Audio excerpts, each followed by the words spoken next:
ખાસ કરીને રાજ્યની અંદર અત્યારે પ્રી મોન્સૂન એક્ટિવિટીના માવઠા પડી રહ્યા છે. એ 12 થી લઈને 16 તારીખનો રાઉન્ડ ચાલુ રહ્યો છે. પણ હવે આગળના દિવસોમાં કયા વિસ્તારોમાં અને કેટલા દિવસ સુધી હજી માવઠા પડશે એ વિશેની માહિતી આપવાની છે. સૌપ્રથમ તો હું આપને એ જણાવી દઉં, થોડા દિવસ પહેલા મેં બીટી કપાસના સારા બિયારણ વિશેની માહિતી આપી હતી, જેમાં રડાર બીટી કોટનનો જે વિડીયો બનાવેલો હતો. આ વિડીયો પૂરો થશે એટલે સાઈડમાં વિડીયો બતાવવામાં આવશે.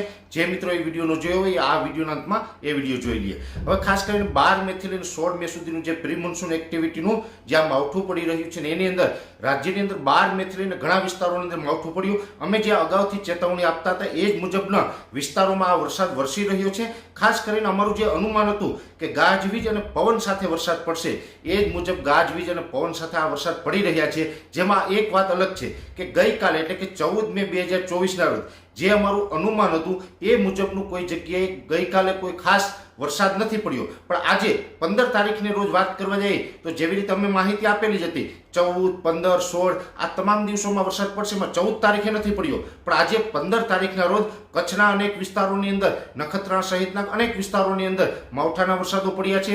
અમરેલી જિલ્લાના બાબરા અને બીજા વિસ્તારોમાં પણ આજે વરસાદ જોવા મળ્યો. એ સાથે રાજકોટ, જૂનાગઢ અને રાજ્યના અનેક વિસ્તારોની અંદર આજે માવઠાનો વરસાદ જોવા મળ્યો છે. ખાસ કરી અને આ જે તીવ્રતા છે એ અમારું અનુમાન હતું એ મુજબ સૌરાષ્ટ્ર કચ્છની અંદર જ આજે 15 તારીખના રોજ તીવ્રતા જોવા મળી છે. અને ખાસ કરીને જે અમે વારંવાર આપને અપીલ કરતા હતા કે સાવચેત રહેજો, કેમ કે આ માવઠાની અંદર ગાજવીજ અને પવનનું પ્રમાણ વધારે રહેશે. એ જ મુજબ આજે જ્યાં જ્યાં પડ્યો છે વરસાદ ત્યાં ગાજવીજ અને ભારે પવનો ફૂંકાણા છે અને પવન સાથે વરસાદ પડ્યો છે. હજુ આવનારા દિવસની વાત કરવા જઈએ તો આવતીકાલે 16 મે છે, આવતીકાલે પણ હજુ વરસાદની શક્યતાઓ રહેલી છે. એટલે ખાસ કરીને કહી શકાય કે હજી 24 કલાક સુધી રાજ્યના અનેક વિસ્તારોની અંદર પ્રી મોન્સૂન એક્ટિવિટીના વરસાદો જોવા મળે તેવી શક્યતાઓ છે. અને હજી 24 કલાકમાં જે વરસાદ પડશે એની અંદર પણ સૌરાષ્ટ્રની વાત કરવા જઈએ તો ગીર સોમનાથ, અમરેલી, જૂનાગઢ, રાજકોટ, સુરેન્દ્રનગર, મોરબી, દ્વારકા, જામનગર, પોરબંદર આ તમામ વિસ્તારો છે એ તમામ વિસ્તારોની અંદર શક્યતા છે.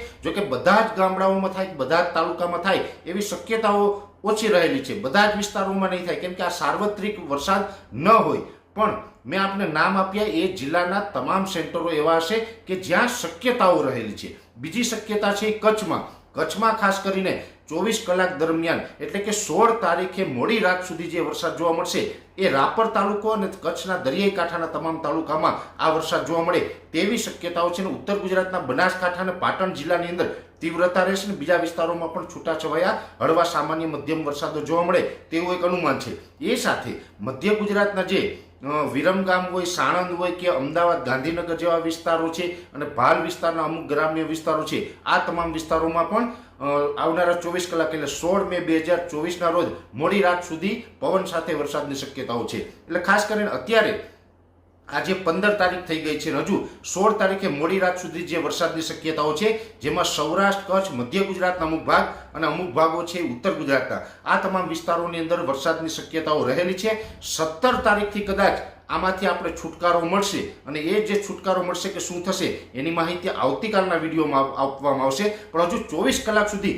રાજ્યના અનેક વિસ્તારોની અંદર પ્રી મોન્સૂન એક્ટિવિટીના વરસાદો પડશે, જેથી દરેક ગુજરાતીઓએ સાવચેત રહેવાનું છે.